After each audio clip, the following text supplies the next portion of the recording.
estamos aqui hoje para gravar mais um podcast. E nesse mês de abril nós comemoramos, ou nós falamos sobre o Dia Mundial de Conscientização do Autismo. Então, pensando aí nessa conscientização, nós temos algumas programações ao longo do mês. Nós tivemos uma live com Rosângela em nosso canal do Instagram.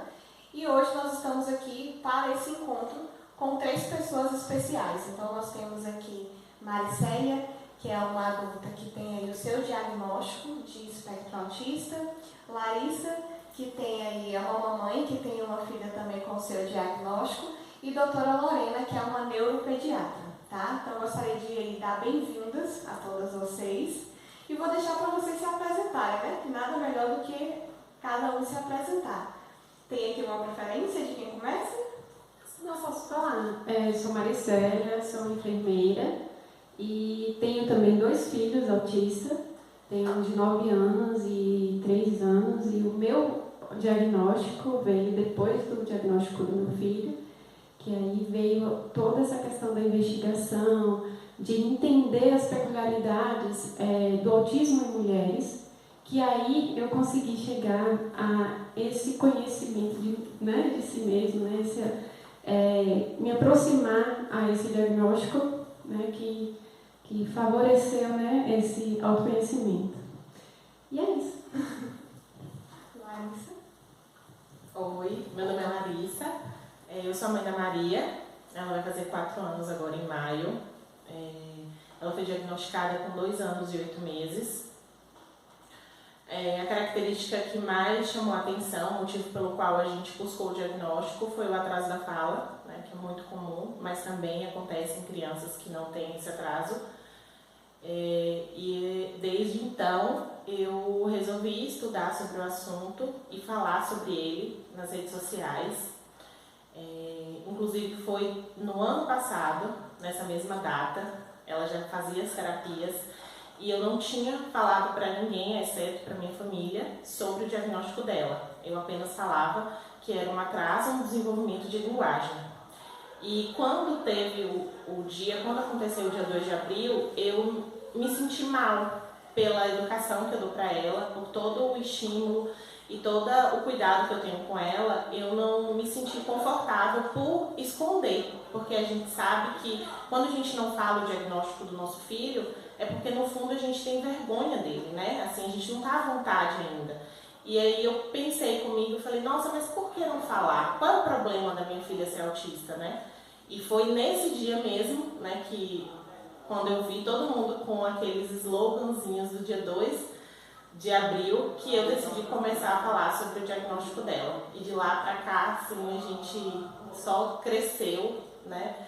O meu conhecimento ajuda muitas pessoas também, muitas mamães, devido à rotina dela, devido às nossas dificuldades, os nossos avanços, tudo lá no nosso Instagram. Que a gente vai deixar na descrição dos comentários. Oi, eu sou Lorena, sou neuropediatra, eu sou pós-graduanda em psiquiatria infantil, especializada em medicina do sono, e a minha área de maior interesse na neurologia infantil é o autismo. Eu adoro estudar e adoro tratar crianças com autismo. E aí, já que a doutora Lorena falou da preferência pelo autismo, eu começo a primeira pergunta. O que é autismo? O autismo ele é um transtorno de comportamento. Ele não é uma doença, isso é bom deixar claro. E por não ser uma doença, ele não tem cura, né? É um transtorno de comportamento que apresenta um conjunto de sinais e sintomas que aparecem ainda nos primeiros anos de vida. E assim, eu costumo falar que cada criança é uma criança mesmo, e que nem todo autista é igual. Então tem aquele estereótipo de achar que toda criança com autismo não fala, toda criança com autismo anda na ponta do pé, toda criança com autismo não interage, não é verdade. Então é um conjunto de sinais e sintomas que faz essa criança receber o diagnóstico, sendo que cada criança vai ter os seus sintomas, né? Nem todo mundo tem tudo, eu costumo dizer assim. Mas o que eu acho mais importante de se deixar é que é um transtorno de comportamento, é o jeito daquela criança lidar com o mundo, não é uma doença, certo? Eu lembro de uma fala, conversando com Ana, que Ana foi que me passou o contato das 3 aqui. Ana é a nossa, trabalha aqui no NED, no nosso núcleo de apoio ao discente e ao docente, pedagógico, psicológico, e ela falou assim, a gente vive um mundo hoje que todo mundo tem uma visão do mundo. Então, é errado porque a minha visão de mundo é diferente da sua, que é diferente da de fulano, que é diferente de ciclano. Então são pessoas diferentes, vendo o mundo de formas diferentes, e o autista também, ele vê de uma forma diferente como todo mundo. Então, tirar desse julgamento de doença e ver realmente como uma outra forma, né, de analisar. E aí, você falou sinais, e aí geralmente as pessoas falam quais são os sintomas, mas já que não é doença, não é sintoma, é sinal, né? Quais são os sinais para um diagnóstico recente? Porque eu vi que Maria foi com 1 ano e... 1 ano e 7 meses a gente já começou. Na verdade, assim, com 1 ano a gente tem que, eu sempre falo isso, na caderneta de vacinação tem os marcos de desenvolvimento. Antes da gente ter filho, a gente nem sabe o que é isso. Depois que a gente tem filho, a gente também não sabe. Aí a gente vai começando a pesquisar, entender e tudo. E lá nesses marcos de desenvolvimento, a gente sabe o que cada criança precisa fazer em determinado tempo. Então, muitas vezes, e como muitas mães também escutaram, ela está no tempo dela. Ela não está ainda na hora de falar, ela vai falar no tempo dela. Ela não quer falar. Ela tem preguiça. Nada disso existe dentro do desenvolvimento infantil. A gente tem que entender que existe um marco de desenvolvimento, que a criança ela precisa, para ter um desenvolvimento típico, estar dentro daquele marco. Se ela não estiver, a gente precisa procurar ajuda. E foi o que aconteceu. Então, com 1 ano, Maria ela falava, assim, ela emitia sons, mas não com a intenção de comunicação. E isso já veio um alerta.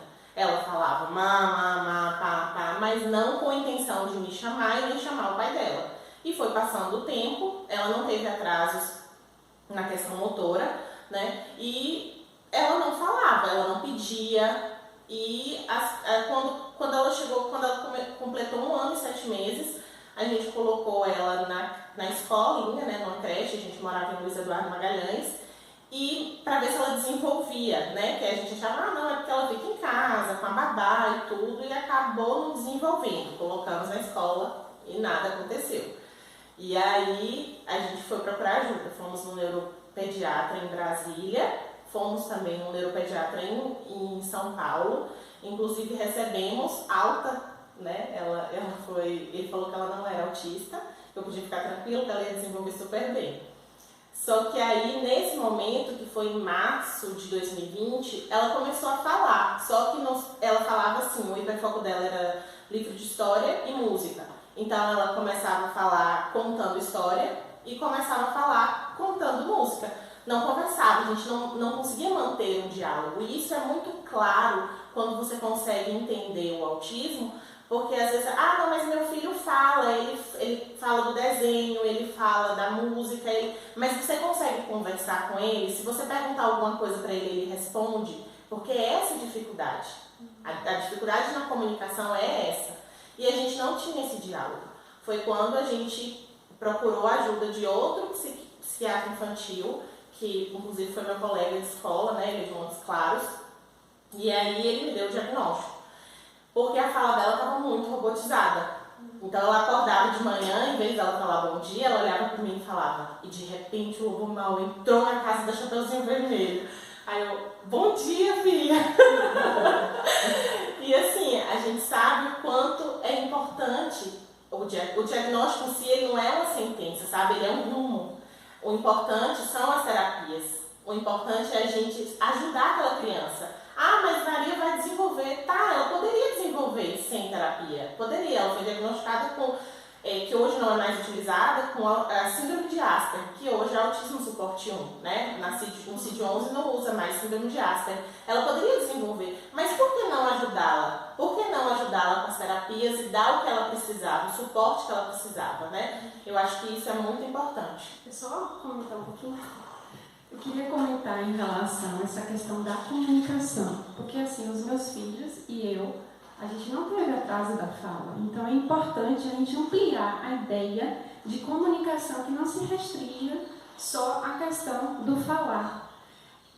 Eu, depois que tive o diagnóstico meu, pude compreender o que é o limite da comunicação, né, nesse processo de autoconhecimento.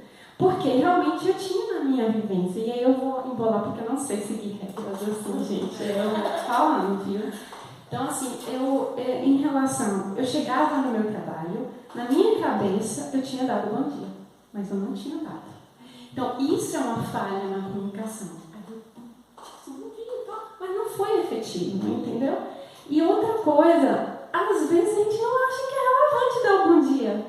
A gente vai ultrapassando, a gente vai no nosso objetivo, nossa cabeça já acorda ligada no que o hiperfoco da gente, no que a gente vai fazer. A gente atropela todas essas relações sociais. E aí entra nessa outra perspectiva, né, de compreender as relações sociais. Então, assim, e outro é reforço, porque assim, a comunicação pelo ABA, né, ele vai sendo mediado, ele vai sendo continuado a partir do momento que a gente vai dando reforço. E a pessoa com autismo, ela não tem uma tendência a não dar esse reforço, entendeu?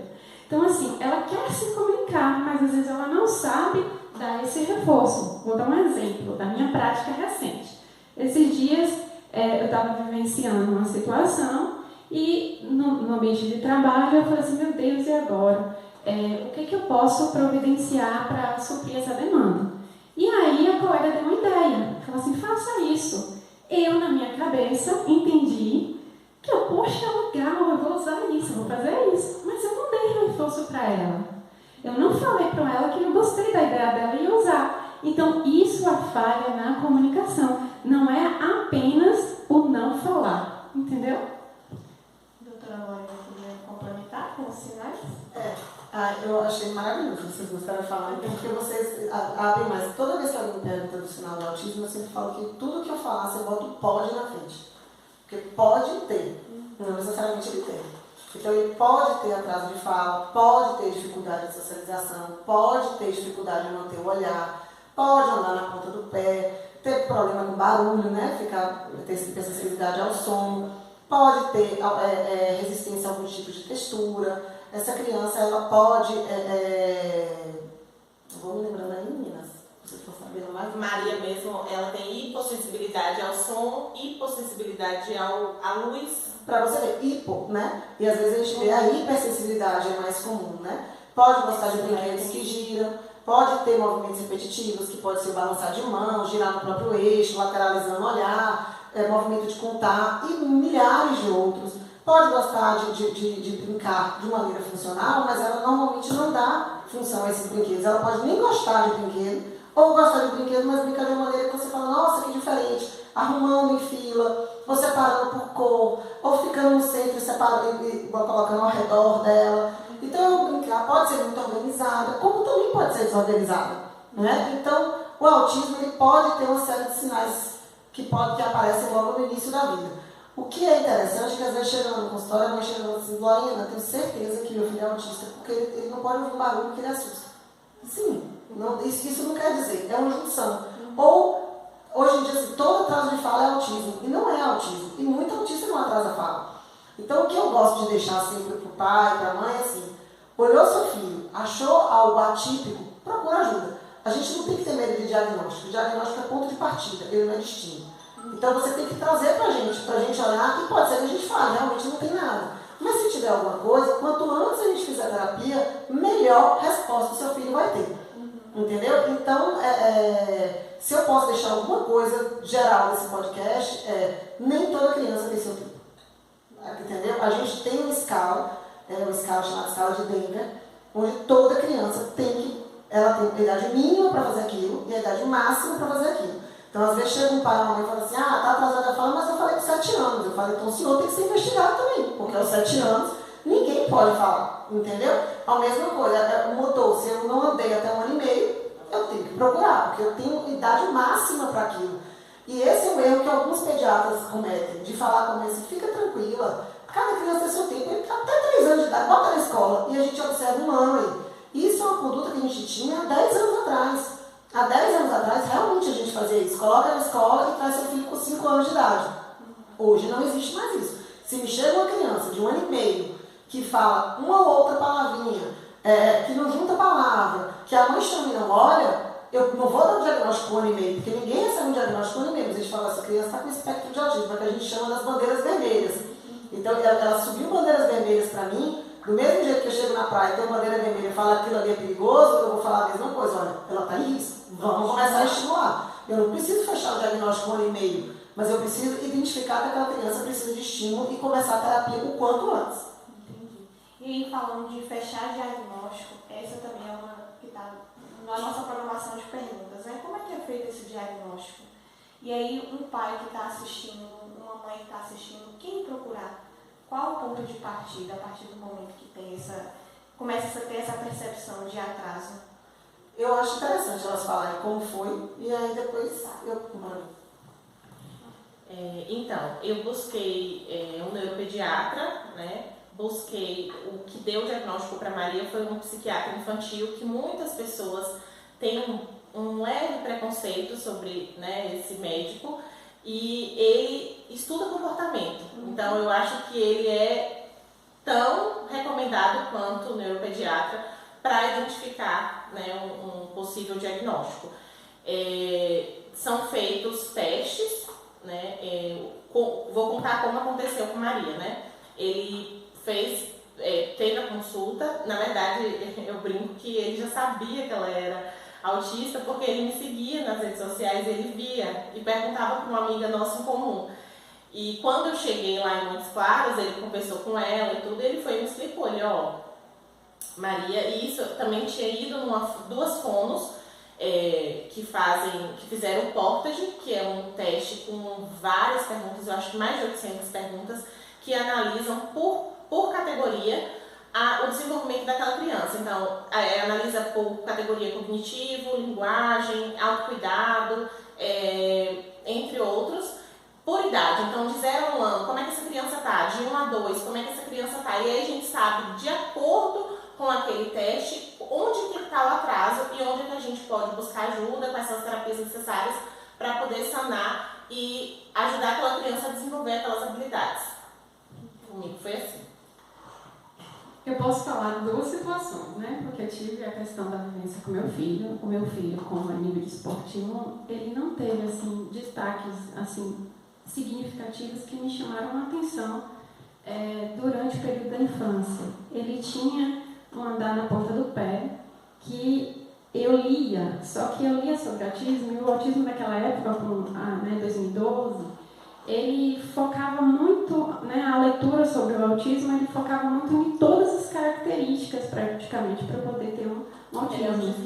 E ele sempre socializou muito facilmente, ele sempre teve uma vida muito regulada, né? E nesse período da pandemia, com a questão também de ter uma mudança da rotina com a vinda da minha filha menor, veio a questão do diagnóstico, a desorganização dele, emocional, que veio mais comportamentos, né, de regulação, de autorregulação. Então, houve uma desorganização que me veio, né, a necessidade assim, de investigar. E aí eu tentei a vaga com a Lorena, que também não é fácil, em primeiro momento, e aí passei por uma psiquiatra, eu fiz uma avaliação neuropsicológica com ele, e a gente sinalizou a avaliação, a psicóloga sinalizou a questão também do autismo. E aí depois eu passei por Lorena e a gente fechou o diagnóstico. Então, assim, em relação ao adulto, eu acho que, sinceramente, assim, estou falando a minha visão, eu acho que a gente tem situações que precisa mesmo de uma avaliação específica, mas tem situações que o próprio profissional, ou psiquiatra, ou neuropsiquiatra, que seja especialista nisso, ele pode fechar o diagnóstico, porque eu não vou mentir que existe uma relação de mercado. E eu senti isso, né? Eu falo aqui porque é algo que me angustia, né? Então eu não tenho como falar aqui no podcast que não tem, né? Existe uma relação de mercado muito forte, mas eu não estou aqui desvalorizando jamais que tem que ter instrumentos de avaliações muito importantes. O Portage tem vários outros, né, que são utilizados também, que pode ser usado, mas principalmente na infância. Na relação de adulto, aí fica outra forma, outras possibilidades. Mas é isso, né? Eu acho que a gente precisa ir por caminho, não pode fingir que não tem, que esse que é o grande problema. Porque tem mães, tem pais, que ainda vê como um preconceito, vê com medo da sociedade e vai protelando. Só que quando o filho está tudo bem, beleza. Mas quando vai passando a fase de socialização, de encaixe social, isso a gente está falando do nível de esportivo, né, gente? Mas, assim, quando há necessidades mesmo de questões de se organizar, né, na sociedade, ele pode sofrer e acabar em processos depressivos e outros. Então, eu, né, sinalizo que não tenham medo e vão atrás e vai ajudar o filho de vocês antes que realmente chegue a uma situação como essa. O diagnóstico é clínico, né? O diagnóstico é clínico, você coleta uma boa anamnese, que é coletar a história da família, e aí ver a criança. Lá no consultório eu deixo ela livre, brincando, porque eu sempre falo, tem mãe que fala assim, você não vai segurar para examinar? Eu falo, mas eu ver ela brincando me diz muito mais do que segurar a criança para ver se o reflexo está bom, porque isso não vai dar diagnóstico de autismo. Então o diagnóstico basicamente é clínico. A maioria dos diagnósticos a gente consegue fechar no consultório. Eu encaminho para a neuropsicóloga, porque existem diversas escalas que não servem nem só apenas para dar o diagnóstico, mas serve também para eu quantificar como está evoluindo, porque de tempos em tempos a gente aplica as escalas e a gente vê a evolução dessa criança. Em crianças com autismo de suporte 1, algumas vezes eu preciso dessa aplicação, aplicar esses testes, que é a neuropsicóloga, para me ajudar a fechar o diagnóstico. Porque realmente tem uns que me dão um baile e eu falo, eu preciso mesmo. Eu digo, mãe, eu realmente não sei, eu estou na dúvida e vamos fazer o teste. Então, muitas vezes me ajuda muito. Mas a função dos testes neuropsicológicos, para mim, hoje, é muito mais eu ver como está a evolução dessa criança e muitas vezes em que mais eu tenho que dar suporte. Porque às vezes quando eu faço o teste e falo, olha, ela evoluiu bastante na linguagem, mas essa parte social aqui não está legal, então a gente vai estimular mais este lado. Ou o oposto, ou na psicomotricidade, ou nas questões sensoriais. Então, me ajuda bastante. Então, o diagnóstico do autismo é clínico.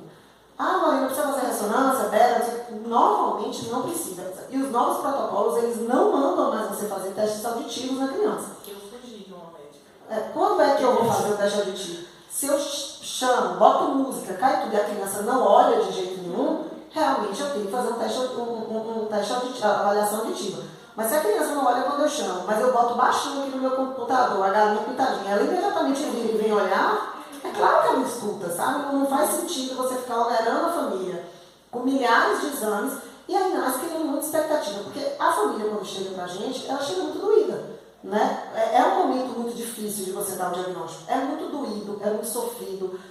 Eu falo que mãe, até se eu falar que seu filho está gripado, você sofre. Né? Ainda mais você dá um diagnóstico que você sabe que talvez comprometa a independência do seu filho no futuro. Então, é doído. E, além de tudo, você ficar lá, passando 500 exames que você sabe que não vai fazer a menor diferença no diagnóstico, não faz o menor sentido. Hoje, a gente faz alguns exames genéticos nessas crianças. Mas quando é que a gente faz esses exames genéticos? A gente faz hoje porque a gente sabe que 70% a 80% das crianças, elas têm alterações genéticas que justifiquem aquele fenótipo. Hoje o que a gente pede, normalmente, ou é a criança que eu estou estimulando e ela não evolui, então eu preciso avaliar essa criança, porque pode ser que ela tenha uma alteração genética, que eu consiga, de maneira mais clara, dizer para a mãe, olha, a evolução dela vai ser mais trabalhosa, vai ser mais demorada, ou quando os pais desejam aumentar a prole. Então, se eu tenho uma criança com autismo e eu quero ter filhos novamente e desejo saber, você tem que respeitar o desejo do pai. Saber se meu filho que vai vir pode ou não ter autismo me ajuda muito. Ou às vezes uma irmã, né, uma tia que queira ter filho, que queira fazer, porque ajuda bastante. A genética está aí para ajudar para isso.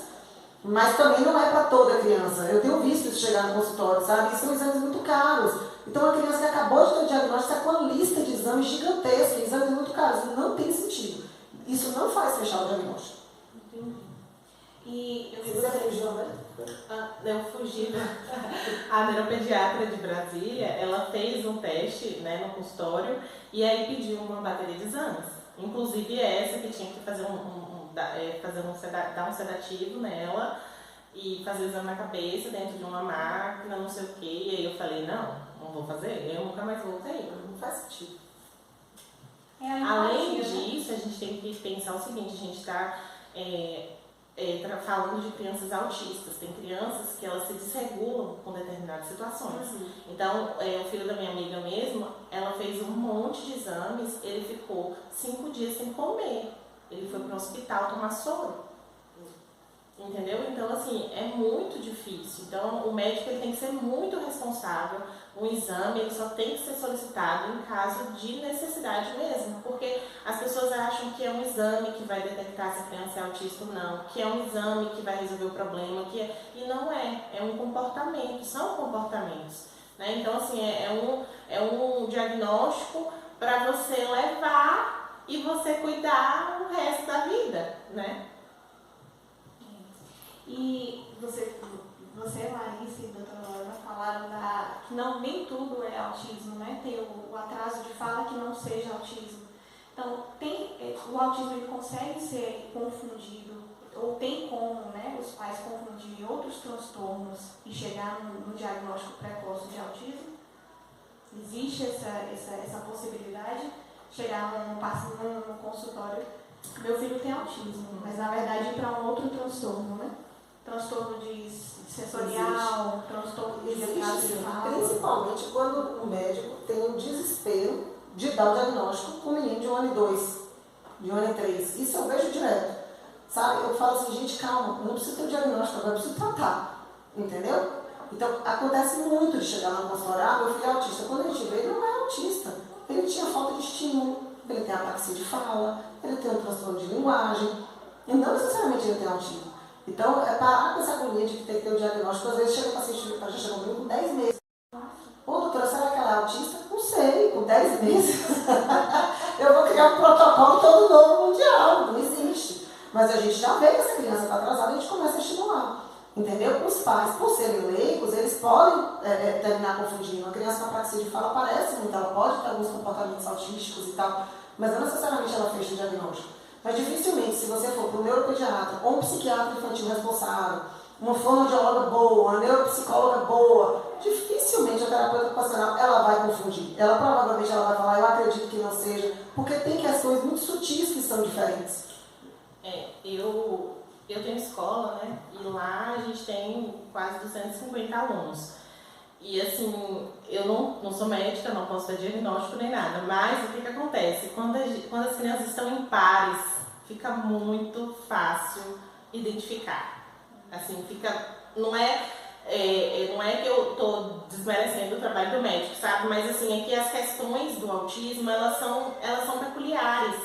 Eu falo isso assim, Maria mesmo, ela tá desenvolvendo, ela tá evoluindo, ela tá assim, sabe, deslanchando. A gente vai pro Pizza Play, levo 3 amiguinhas dela, começa a brincar junto, dá 10 minutos, se as amigas não fizerem a brincadeira que ela quer fazer, as amigas brincam, cada uma vai para um lado, fica 2 de um lado, 2 de outro, e ela brincando sozinha.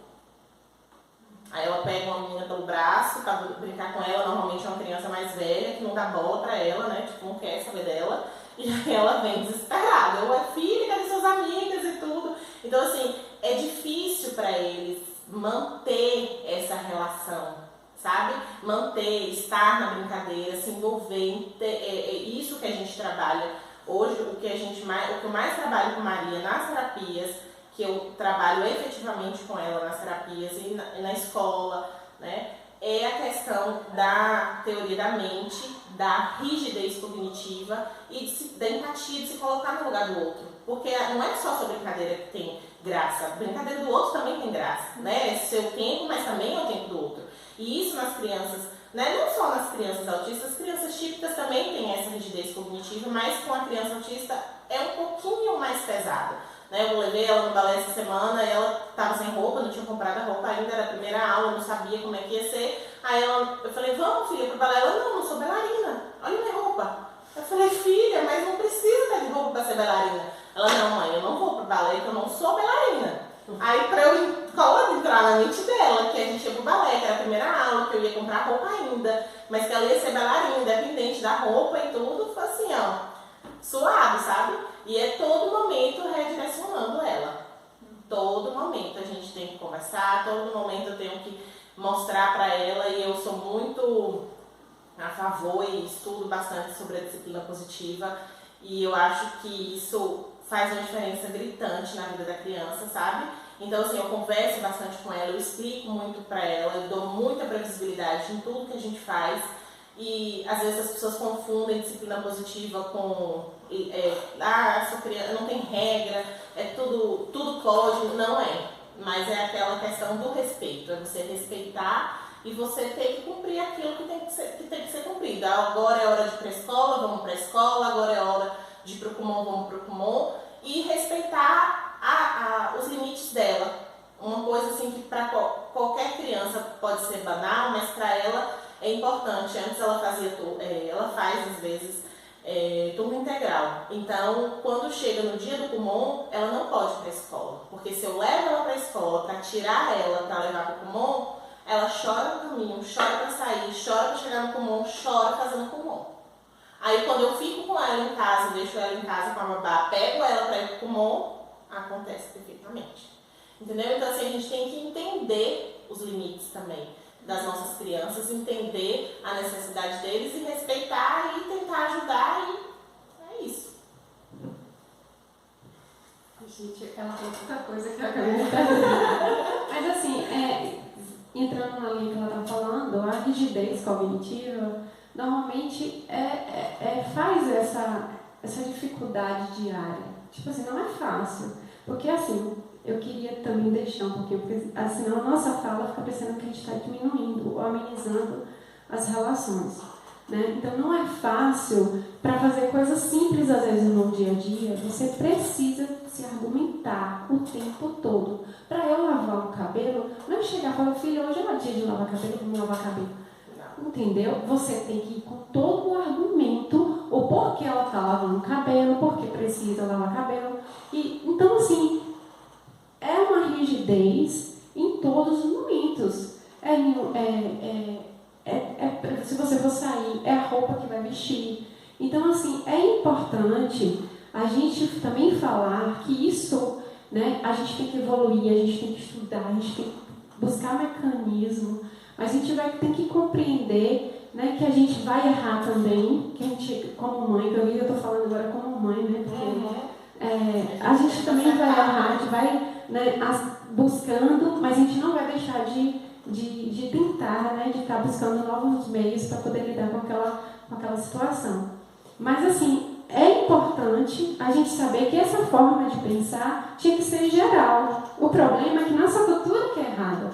A nossa cultura invade o espaço do outro. E pensa que a criança é um ser que não tem direitos, não tem sentimento e não tem direitos. Então, assim, isso, né, faz a gente ampliar a nossa mente para que realmente, como é que a gente tem criado os nossos filhos? Né? E o autismo, eu acredito que é isso, é fazer o mundo refletir, repensar de nossas práticas, porque ele não aceita. Ele não é criança que você vai bater, ele vai baixar a cabeça, não. Ele vai aprender do comportamento e da próxima vez ele vai bater em você. Ou dos colegas. Falando aí dessa mudança, né, de pensamento, eu queria chegar nesse ponto, né? Qual é a importância do diagnóstico? Seja ele precoce para Maria, seja para você tardio, o que isso implica? Eu queria esse relato de uma mãe e esse relato de uma adulta. Porque uma mãe é muito importante para o desenvolvimento, mas uma adulta, já tem minha vida formada. Qual a importância desse diagnóstico hoje para o seu dia a dia? Eu falei isso ontem com minha mãe e vou lembrar até do que você falou do bom dia. Antes do diagnóstico, você pode perceber que sempre que uma criança tem algum atraso, principalmente na fala, né, a mãe ela vai estar sempre na frente. Aí você pergunta alguma coisa, a criança não vai responder, porque ela não sabe. E aí a mãe vai e responde. Aí a criança, você dá bom dia. Aí dá bom dia, Maria. Aí Maria, bom dia, quando ela aprendeu a falar, antes disso ela não falava. E aí, quando veio o diagnóstico, assim, um alívio, sabe? Um alívio por não ter que justificar, por não ter que a pessoa perguntar, e aí eu ter que falar, não, hoje ela não tá bem, hoje ela não quer falar, hoje, sabe? Não, ela não vai falar porque ela sabe falar ainda, porque ela tem dificuldade nos cumprimentos de falar oi, de dar bom dia, de dar tchau, ela fala tudo. Mas isso eu ensino para ela diariamente. Ela passa direto, igual você falou. Todo dia na escola, ela para, bota a mãozinha no alto, passa a mão, aí Marcelo, que é o rapaz, bom dia, Maria. Aí ela passa a mão e vai. Aí eu, Maria, dá bom dia pra Marcela. Bom dia, Marcelo. E volta. Mas todo santo dia, entendeu? Mas assim, é um alívio, porque qualquer comportamento, eu acho que toda mãe é assim. Eu tive também o meu momento de luto. Foi por isso que eu escondi o diagnóstico. Toda mãe tem, e eu sempre falo isso, que viva o seu luto, chore de noite, mas de dia faça as terapias. Chore de noite, mas de dia faça as terapias. Não deixe seu filho sem as terapias. Não deixe de ajudar seu filho. Sofra todos os dias aí que você quiser sofrer. Meu marido não derramou uma lágrima. Ele sempre me acolhia, sempre eu chorava, desesperada. Ele, meu amor, o que tem? É só um diagnóstico, Maria tá aí, ó, saudável e tudo, vai fazer as terapias, vai desenvolver, que besteira. E eu, assim, desesperada. Até eu internalizei, né, que a gente, mãe, eu falo assim, que mãe nasceu pra sofrer, né? A gente, quando não tem sofrimento, a gente busca. E aí, um luto, existe esse luto, não tem jeito, né? E aí a gente vai passando, enfim. Mas eu falo que o diagnóstico pra mim foi um alívio. Foi um alívio. Para mim, assim, teve as duas situações, né? Tanto do filho. E aí eu vou falar do meu sentimento como filho, porque ele tem a ver com o que eu sou como autista. No momento que eu soube que poderia ser o autismo, eu me desorganizei completamente. Como eu precisei buscar minha família que não mora aqui, eu precisei, ser acolhida mesmo, mas eu não tive muito esse sentimento. A gente teve uma sensação, uma preocupação, mas a minha maior preocupação no processo era não conseguir dar conta, a questão da sobrecarga. Era como se eu já estivesse vivendo no meu limite e eu não ia dar conta de ter um filho que eu tinha que levar na terapia, que eu tinha que fazer isso, que eu tinha que fazer aquilo. Então, assim, eu já tinha essa sensação de uma estafa, de uma sensação de sobrecarga. E aí, nesse processo de autoconhecimento que foi chegando, muita gente me falou, Maricélia, para que tu está mexendo em você? Vai focar no seu filho. Para que você quer entender se você é autista ou não? Você já se formou, você trabalha, você é concursada, você... Aí começa a falar, você já fez mestrado, para que você tem sucesso? E não é isso. Não, todo ser humano ele precisa ter o autoconhecimento, porque as coisas se tornam mais leves na vida. Então, para mim, foi uma libertação. Porque, assim, graças a Deus que eu fiz terapia um ano antes do que aconteceu. Quando começou a pandemia, 2020, eu comecei terapia. Por essa sensação que eu não sabia que era. Eu tinha uma necessidade de querer me conhecer mais, só que eu sempre deixava para depois. E eu tinha coisas que eu não entendia, não compreendia.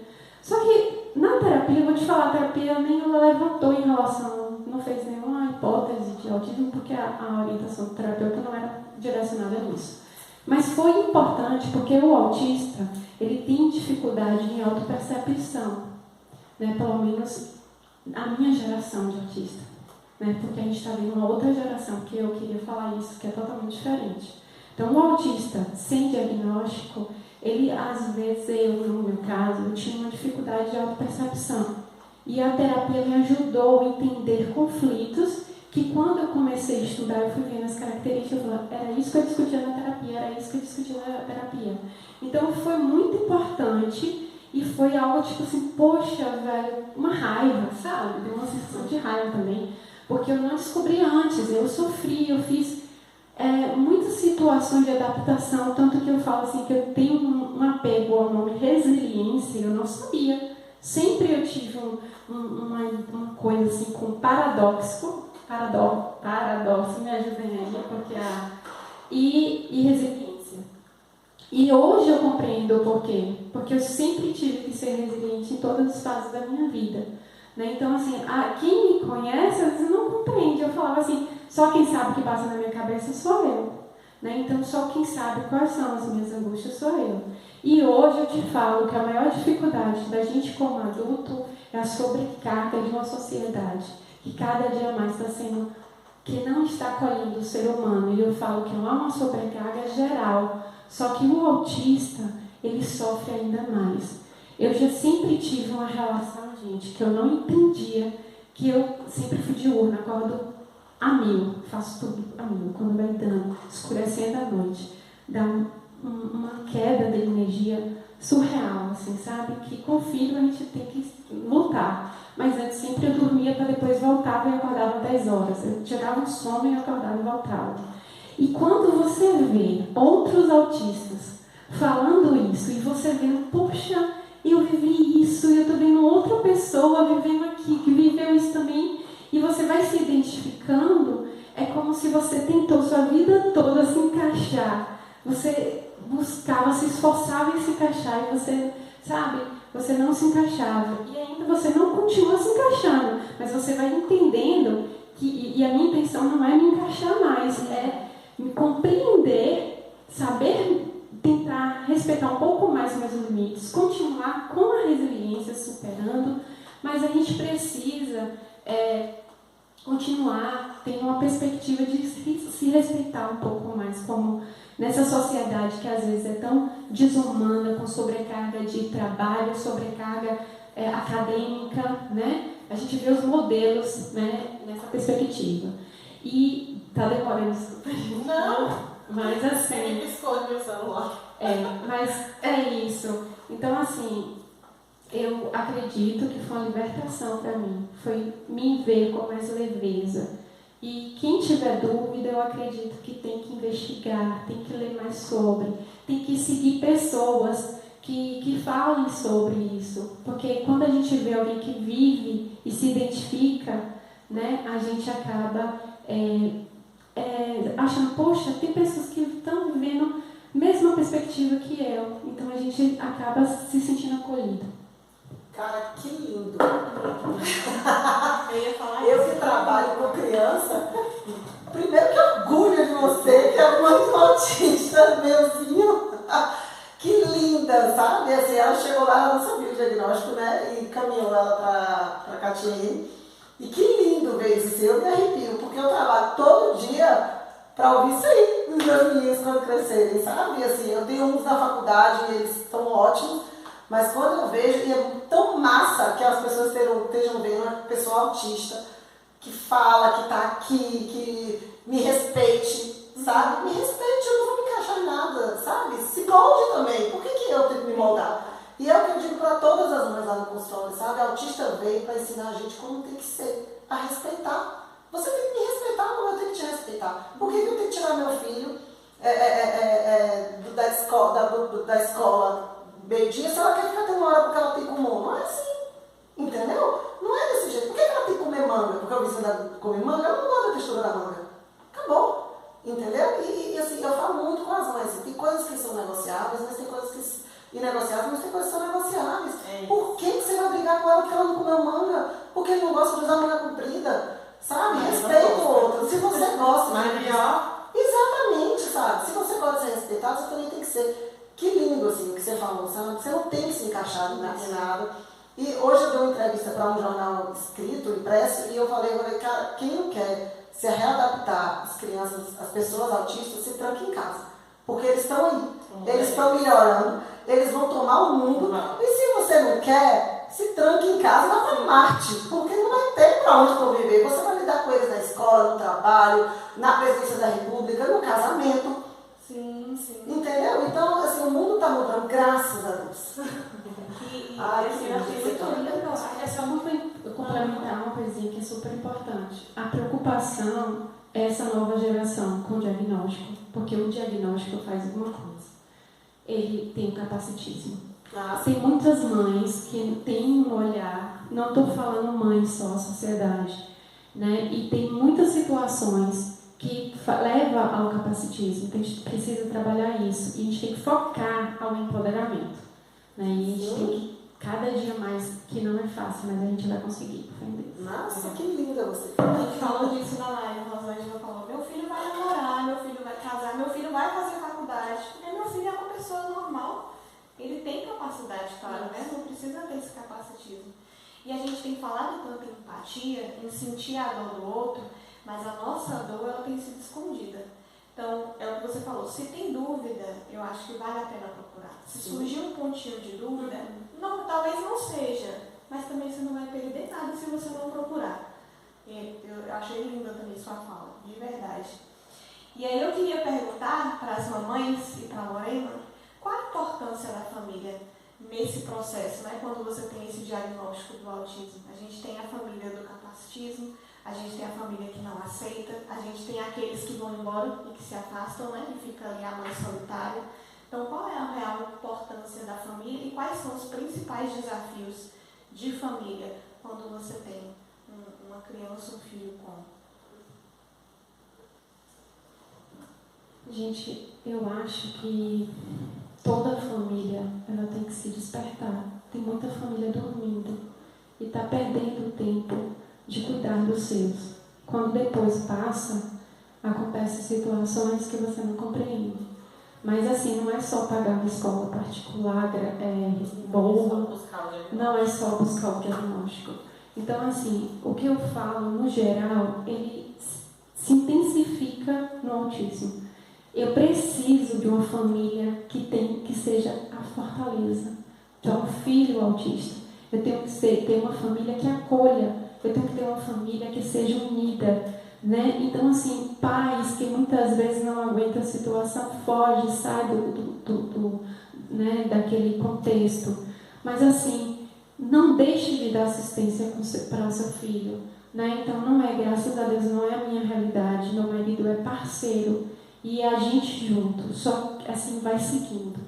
Tenho dificuldade porque minha família mora fora, não tenho rede de apoio. Mas graças a Deus que hoje a gente está lutando junto, eu e meu marido.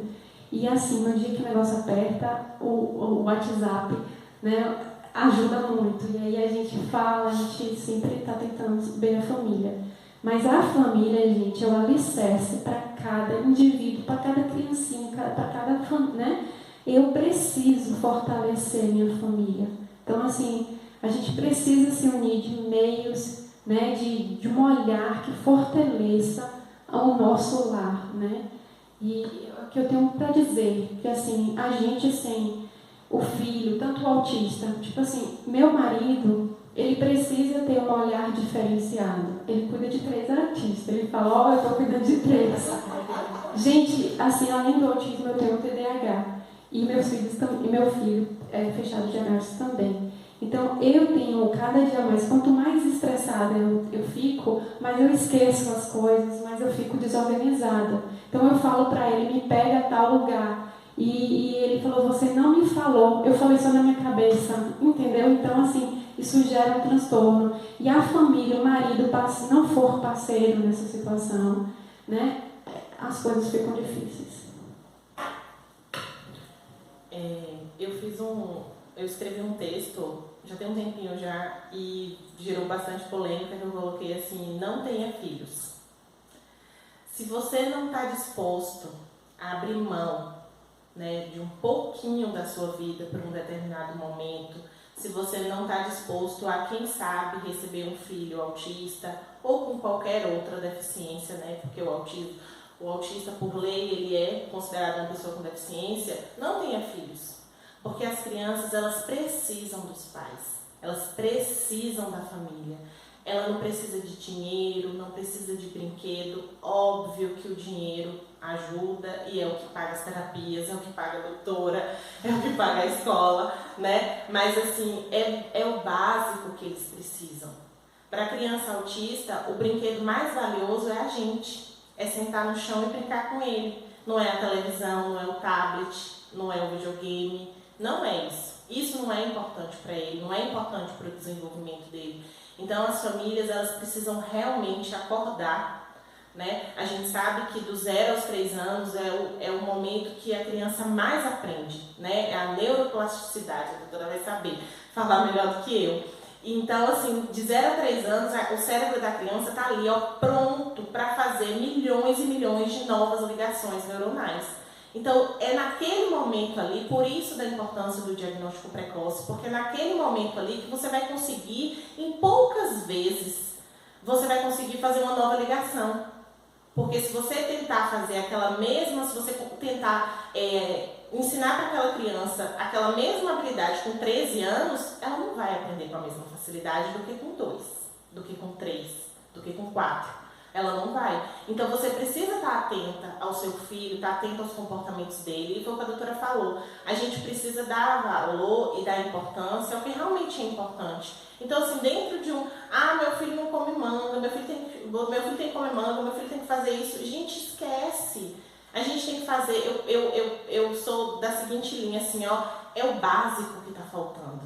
Não é nada além, é o básico. É o básico que a gente tem que ensinar para os nossos filhos. É o básico que a gente tem que cobrar deles. O resto é resto. Se a criança gosta disso, beleza, deixa, mas é estereotipia, ele fica balançando as mãos, tá, mas tá machucando ele? Não, tá machucando o outro? Qual o problema? Tá atrapalhando o desenvolvimento dele? Não, então deixa. É porque você acha feio? É porque você tem vergonha? Entendeu? Então, assim, a gente tem que dar valor e agradecer ao que realmente tem valor, ao que realmente vai fazer o nosso filho feliz, ao que realmente vai trazer essa independência, essa autonomia. Eu vejo muitas pessoas, muitas mães preocupadas, que meu filho precisa aprender a ler, precisa aprender a escrever, precisa aprender os assuntos, isso e aquilo. O seu filho sabe ir ao banheiro? O seu filho sabe o endereço da sua casa? Sabe amarrar o cadastro? Não sabe. Sabe pular? Não sabe. Então a gente precisa ensinar o básico que é importante. Né? Seu filho já faz xixi, já faz cocô no banheiro, a gente tem que ensinar essas coisas. A minha grande preocupação, a Maria teve o desfraude tardio, mas graças a Deus hoje o xixi e o cocô ela já faz no vaso, só está usando a fralda ainda à noite, mas assim, foi uma coisa muito tranquila, mesmo que eu tirei meio assim, vou tirar a fralda, porque sinal mesmo não apresentou nenhum, mas assim, ela fazia xixi. Na calcinha, eu saía com 10 calcinhas, eu não estava preocupada não. Mas aí no tempo dela, ela interiorizou e aprendeu. Mas assim, foi tranquilo, não foi traumático para ela, não foi, né? Mas eu acho que a gente precisa dar valor e ensinar para os nossos filhos realmente o que tem que ser, né? Na hora da refeição mesmo, ela está assistindo o desenho, eu peço ela para desligar a televisão, agora a gente vai comer. Aí ela desliga a televisão, a gente senta e come. Então, assim, são essas pequenas coisas que vai estar na memória deles quando eles ficarem maiores, né? O que eu costumo falar é assim, primeiro de tudo é tirar o preconceito. Se eu penso em incluir meu filho, eu tenho que incluir desde casa, né? Eu não posso cobrar de você que não tenha preconceito com meu filho se eu tenho. Então, a primeira coisa que eu digo é isso, porque às vezes eu falo assim, bota na escola. Eu vou botar sem falar? Doutora, e todo mundo vai olhar. Tá. Eu costumo falar assim, a Maria tem autismo, a Maria não é o autismo. A Maria é uma criança. Linda, inteligente, com pai, com mãe, com amigo, que faz xixi na calcinha de vez em quando e que tem autismo. O autismo é um tipo, né? Se você tem ansiedade, eu vou falar, olha, ansiosa ali? Não. Eu vou dizer, ela tem ansiedade. É a mesma coisa, um transtorno de comportamento do mesmo tipo. Então, assim, primeiro é o preconceito. Tire de dentro de você. Seu filho é seu filho. É o melhor que você poderia ter. É o que vai para você e você é a melhor mãe que ele poderia ter e o melhor pai que ele poderia ter. Segundo, para de se cobrar. Você está fazendo o melhor que você pode. Sabe? Porque tem umas mães que falam, eu queria fazer 100 terapias, só tenho dinheiro para pagar 3. Paga as 3. Você não precisa fazer assim. Você está fazendo o melhor que você pode e não se culpe por isso. É o melhor que você pode para ele. Terceiro, estude. Procura saber. Autismo todo dia sai um monte de coisa. Às vezes vale a pena você discutir com o seu médico, manda um artigo, você leu isso aqui, o que você acha? Será que vale a pena para o meu filho? Será que não vale a pena? Quarto, entenda que nenhum é igual ao outro. Então, o que o seu vizinho funcionou, talvez com o seu filho não funcione. E aceite que se não funcionou com o seu, não quer dizer que o seu não tenha jeito, como o pessoal fala. Não, quer dizer que o seu tem um outro caminho. Entenda isso, né? E o quinto, para de se enganar com terapias mirabolantes e malucas que não têm nenhum tipo de comprovação científica e que querem tomar todo o seu dinheiro. Eu costumo falar que, infelizmente, o autismo virou shopping.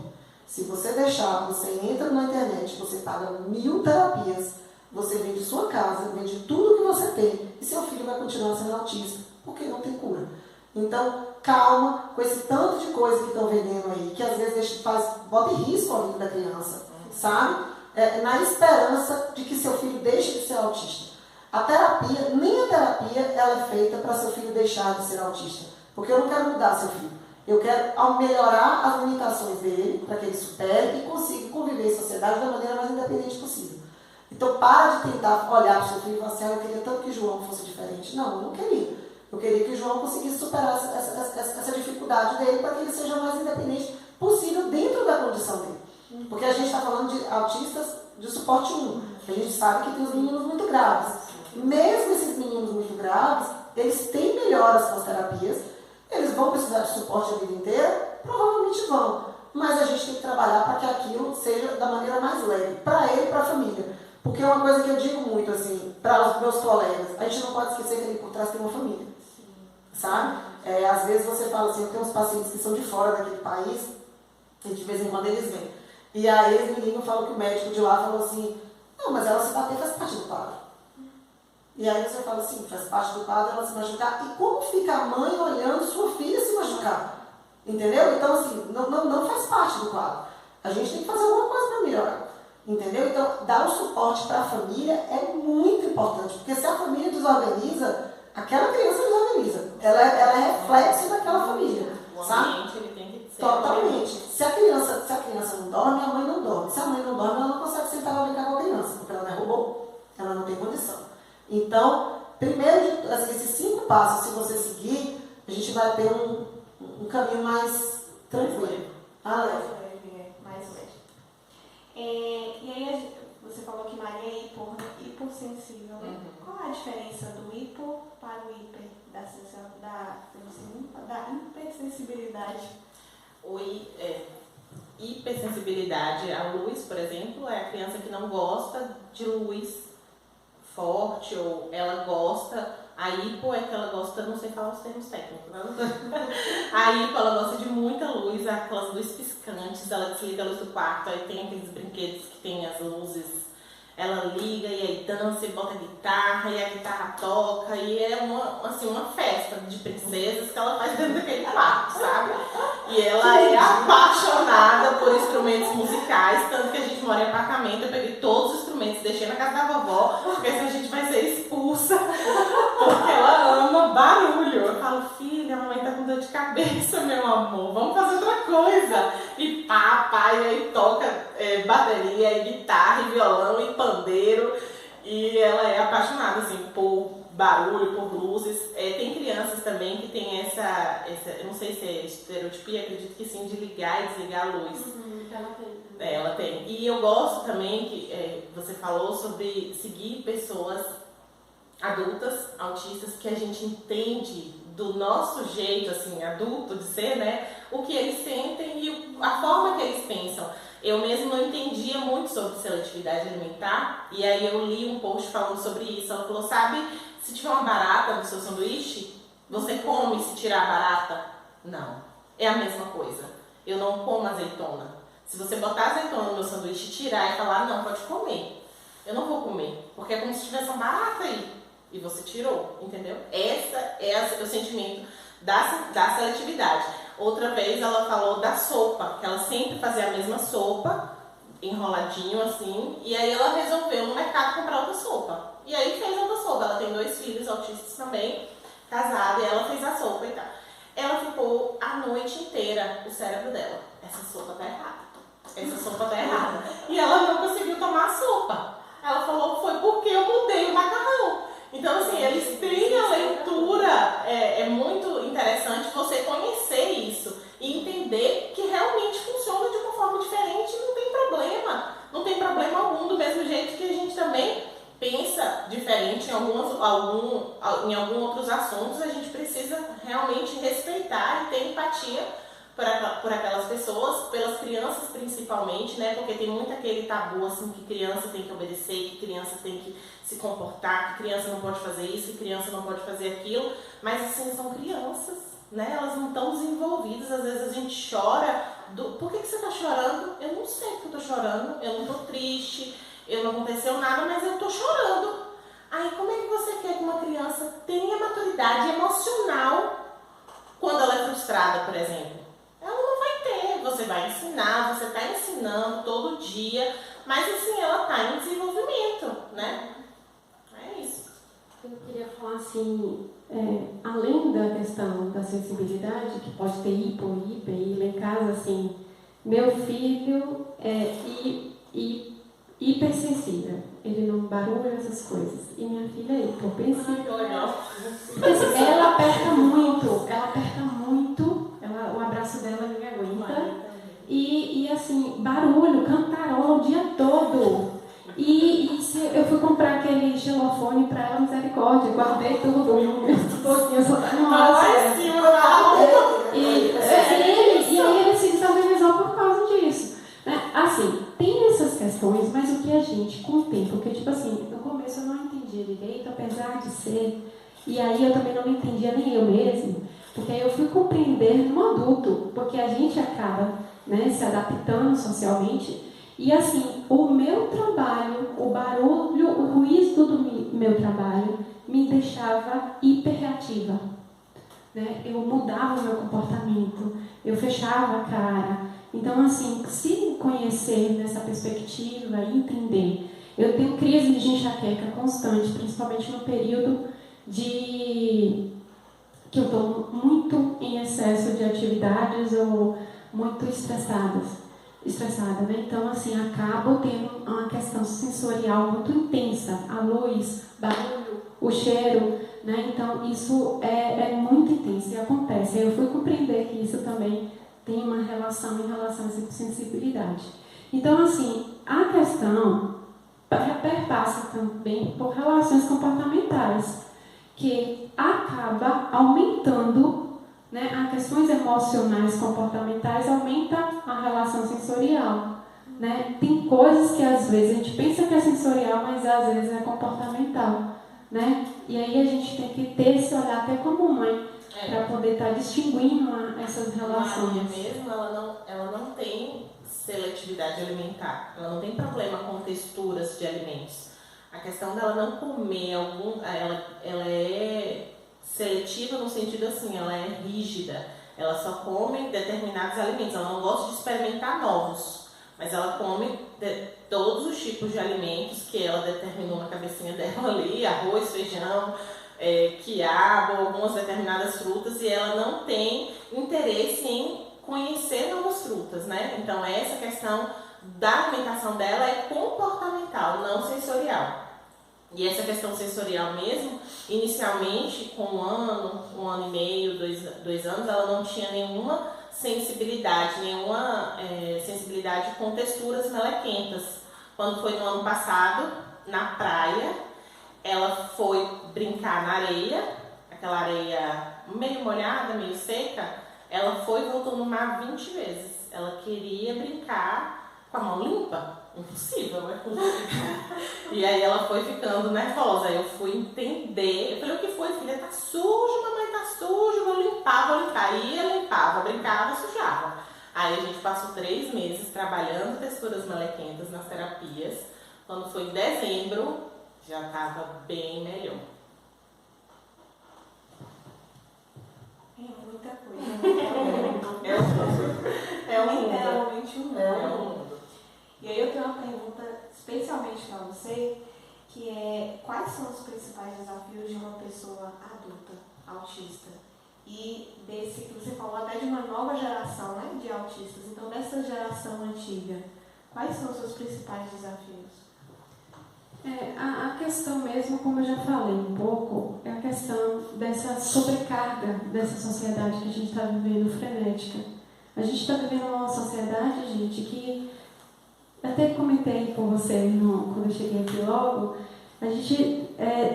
a pandemia veio para desacelerar e a gente está mais acelerado. Né?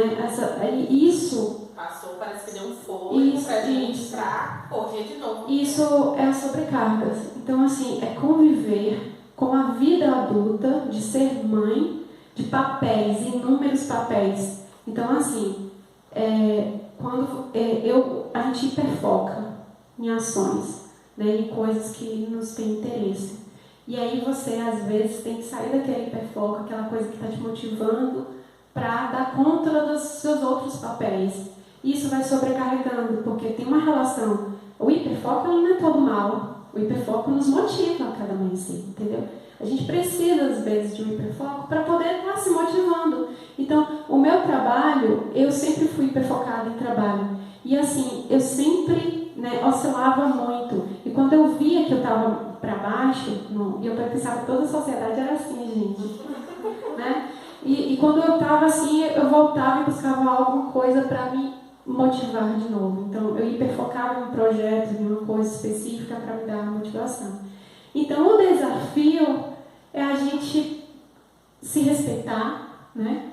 A gente buscar se conhecer, se empoderar, se posicionar, buscar medidas e meios para que a gente possa fazer o outro refletir, para que a sociedade possa estar mais acolhedora com as diferenças, porque a gente vive uma sociedade que faz um modelo e quer que todo ser humano se encaixe naquele modelo.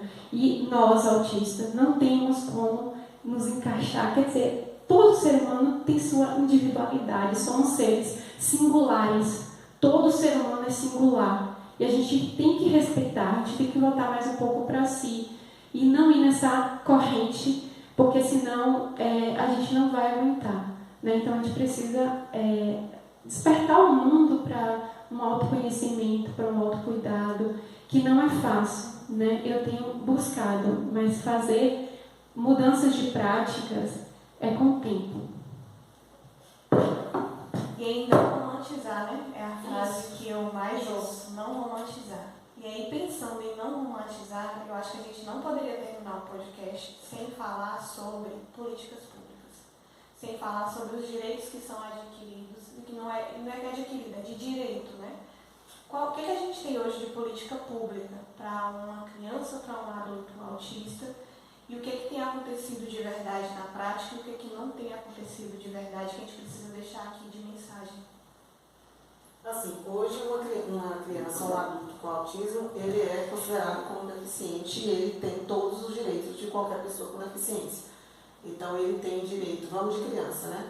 Ele tem direito a estudar na escola regular, com monitor, sabendo que o monitor é quando necessário, né? Porque tem criança realmente que não precisa. Quando necessário, com inclusão, atividades adaptadas para ele, e ser respeitado dentro das suas limitações. Tem o direito a ter o passe livre, né, de ônibus, onde ele tem a carteirinha intermunicipal, municipal, interestadual, com direito ao acompanhante, quando é mais velho, adulto e independente, como ela não precisa, mas criança ou pacientes que sejam dependentes a vida inteira precisam do acompanhante. Eventos culturais. Eventos culturais também, né? Tem direito à passagem aérea, ele paga a passagem, um acompanhante tem um desconto, 80%. Tem o direito ao IPI, a liberação do IPI na compra do carro, e também não vai pagar o IPVA, e esse carro também pode parar nas vagas prioritárias, aquelas vagas especiais. O INSS, quando, né, o paciente estiver adequado às leis do INSS, que eu não vou entrar também ao mérito se é justo ou não justo, mas tem as dentro leis. da renda, Dentro da família, renda, da família. E também, assim, se esse paciente realmente vai precisar ou não, porque o INSS é para quando o paciente é muito comprometido. Normalmente um autista de suporte não precisa, mas tem alguns que precisam também. E aí a lei não faz diferença entre o suporte, não, distinção entre os suportes. É realmente entre a renda familiar. A renda, mas muitas vezes quando você vai para um médico do INSS, ele olha e Mas aí a gente mas dá um trabalhinho, né? Dá um trabalhinho. Esqueci algum direito mais? Acho que não. Fila, atendimento prioritário. São os mesmos direitos, eles têm os mesmos direitos. Se estão sendo respeitados, estão. Hoje me perguntaram se as escolas estão preparadas. Eu falei com ela que as escolas estão se preparando, como a gente também está se preparando todo dia, porque todo dia surge uma coisa nova, todo dia surge uma nova terapia, todo dia a gente aprende como ajudar eles de uma maneira melhor. E a escola, obviamente, vai se adaptando a isso e não tem como você exigir que a escola esteja na crista da onda o tempo inteiro, porque não tem como. Mas estão se adaptando. Eu nem sabia que você era dona de escola, mas vou falar. Aqui em Conquista nós temos excelentes escolas, e escolas bastante inclusivas. Desde a rede particular, municipal e estadual, assim, de dar orgulho. Tem umas que a gente vê que não tem essa vontade, mas a gente tem que deixar claro que é crime você negar uma vaga ao paciente autista, ou a qualquer paciente com... Tá aí para isso, ou qualquer paciente com deficiência. A gente está aqui abrangendo todo mundo, e é crime também você negar a inclusão, né? Você falar, matricula, mas eu não posso fazer nada de diferente. Isso não existe, né? Ninguém está fazendo favor para a família, ele está simplesmente cumprindo a lei. E acho que eu não esqueci mais nada. Eu vou deixar elas falarem da escola, porque o que eu vejo é o que chega para mim no consultório. Mas no consultório, eu que não tenho uma filha com autismo, é entre aspas fácil, porque quando a mãe me faz uma queixa, eu falo, vamos mudar de escola. Mas quem recebeu o não ali foi ela. Tem uma mãe que falou uma coisa comigo que eu nunca me esqueci. Ela falou, desde que você me deu o diagnóstico da minha filha, eu nunca recebi tanto não como eu recebi agora. E isso eu nunca esqueci. Ela falou isso pra mim, eu fiquei parada e depois eu fui refletir. E eu falei, meu Deus, como verdadeiramente elas recebem não? Porque é não o dia inteiro, eu escuto isso no consultório. Foi a terapeuta que disse que o menino não tem autismo porque ele melhorou. Foi a outra que disse que não vai atender porque ele ficou agressivo com ela. Foi a escola que disse que não ia. Foi no shopping que alguém olhou torto. Então aí eu acho que vale mais a pena elas falarem dos nãos e contar, porque a gente realmente tende a romantizar o autismo, mas o autismo do suporte 1 é muito não também. Não é só grave não, sabe? A criança leve, ou grau 1, ou como você queira chamar, é difícil, não é fácil não. Eu vou falar um pouco da minha realidade, né? E falar também que como escola, eu brinco que depois do diagnóstico de Maria, né, se eu não tivesse escola, eu iria criar uma escola para ela, porque é muito difícil mesmo, né? Quando você fala que sua filha precisa, né, que a sua filha é autista, sem falar absolutamente nada, muitas escolas, né, a gente vê muitos relatos de exclusão mesmo, assim, e de você não falar nada e aí ter vaga, né? Isso é uma realidade triste. A criança autista, ela tem o direito do acompanhante em sala, né? O monitor individual, mas não toda criança necessita, Maria mesmo não necessita de ter um acompanhante exclusivamente para ela. Temos crianças na escola que têm acompanhantes. Na escola nossa, a gente também tem um acompanhante terapêutico que desenvolve terapias das crianças na escola, na própria sala de terapia. O que eu falo assim como escola, que eu acredito que também pode haver queixas de outras escolas, é que a gente não consegue fazer o trabalho sozinho. A gente precisa da ajuda da família. É uma tríade. Eu falo que é escola, terapia e família. Sem essa tríade não funciona. Não é só você levar seu filho, matricular e esquecer. Não é só você levar na terapia, deixar lá e esquecer. A família tem um trabalho crucial no desenvolvimento da criança. Então, se a família não participar, não tem jeito.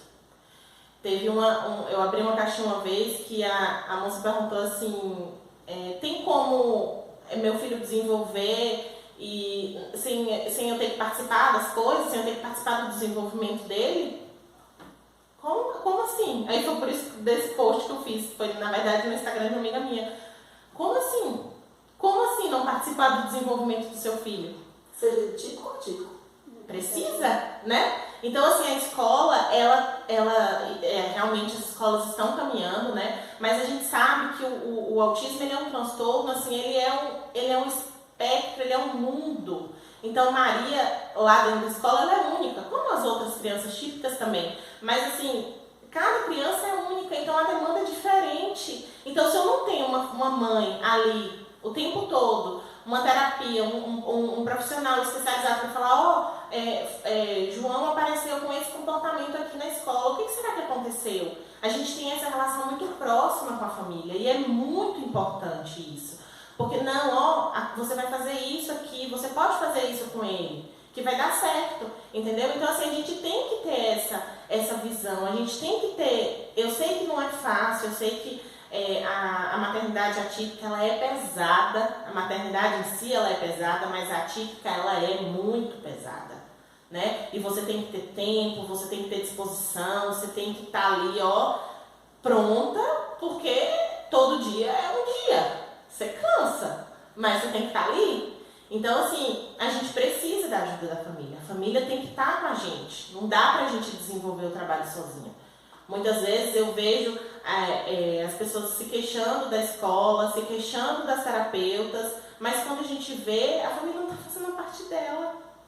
A criança está com a babá 24 horas.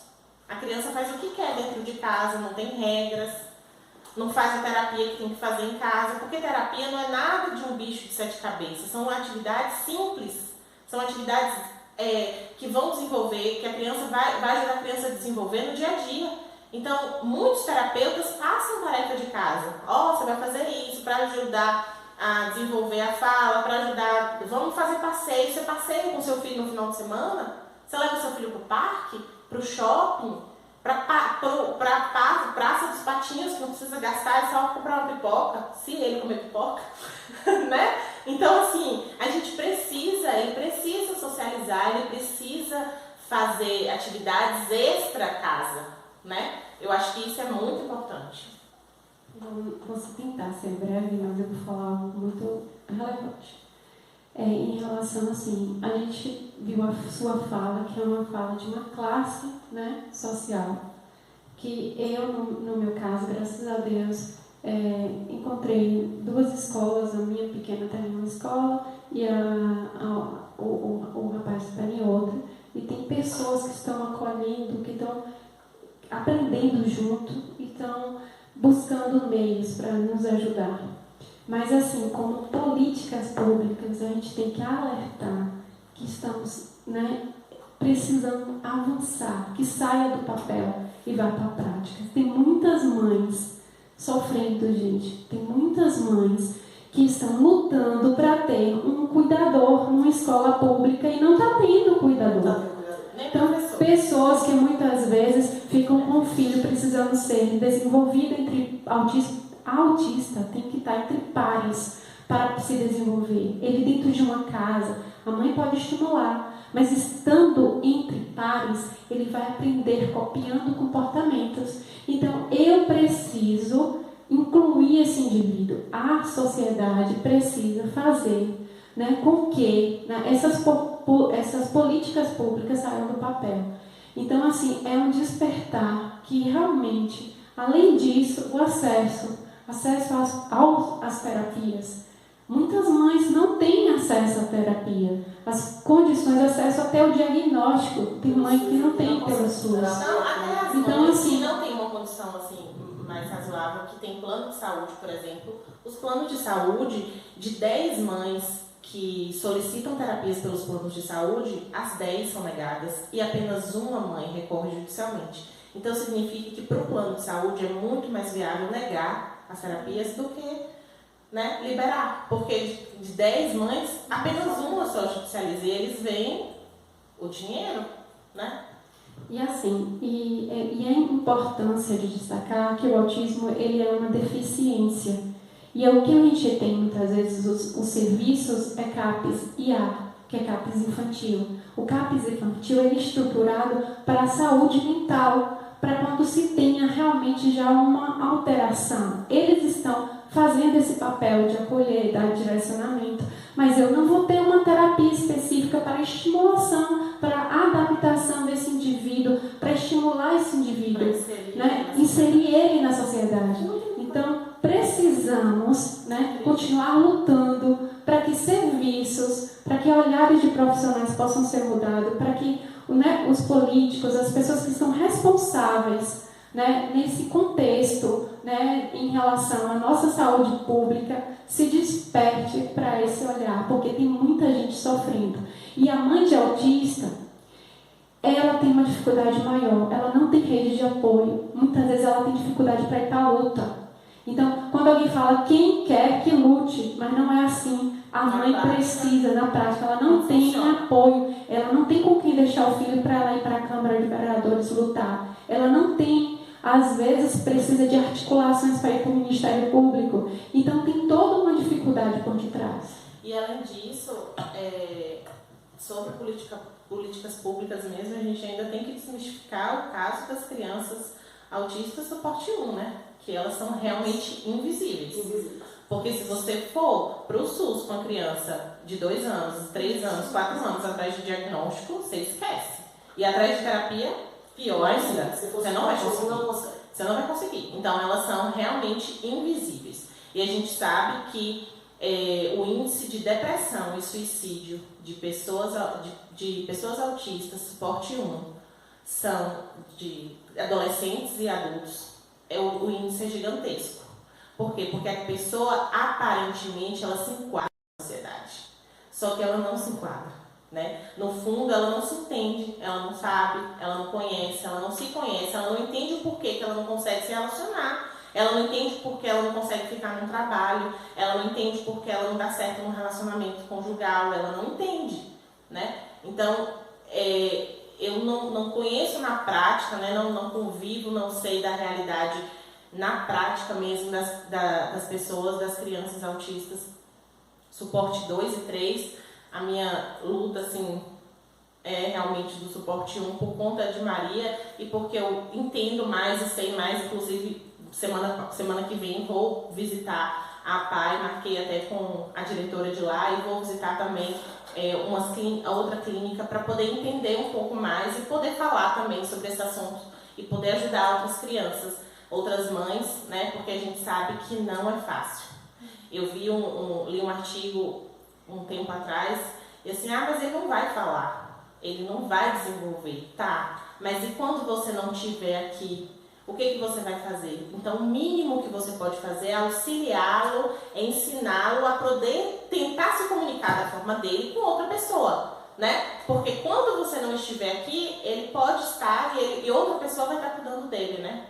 Se tiver essa pessoa. E aí é com essa mensagem que a gente quer aqui encerrar o podcast. Eu agradeço a vocês, a gente extrapolou um pouquinho o tempo, mas que esse mês ele seja não só um mês de conscientização, ele não seja só um mês de abrir os olhos, mas que seja um mês também de todo mundo pegar essa causa, arregaçar as mangas e lutar. Lutar por aquilo que a gente já tem escrito e colocar em prática. Porque a gente tem muita gente aí precisando, não é, né? E só encerrando e agradecendo por vocês terem aberto, né, esse espaço de fala. Porque, assim, às vezes a gente que teve com o diagnóstico, a gente vai buscando no Instagram, que tem muita gente falando sobre. Só que isso a gente tem que fazer com que pegue outras dimensões, das pessoas que não procuram saber sobre isso. Então, eu agradeço muito o convite e que vocês continuem fomentando ações como essa. Obrigada. E até a próxima. Até. Ai, gente,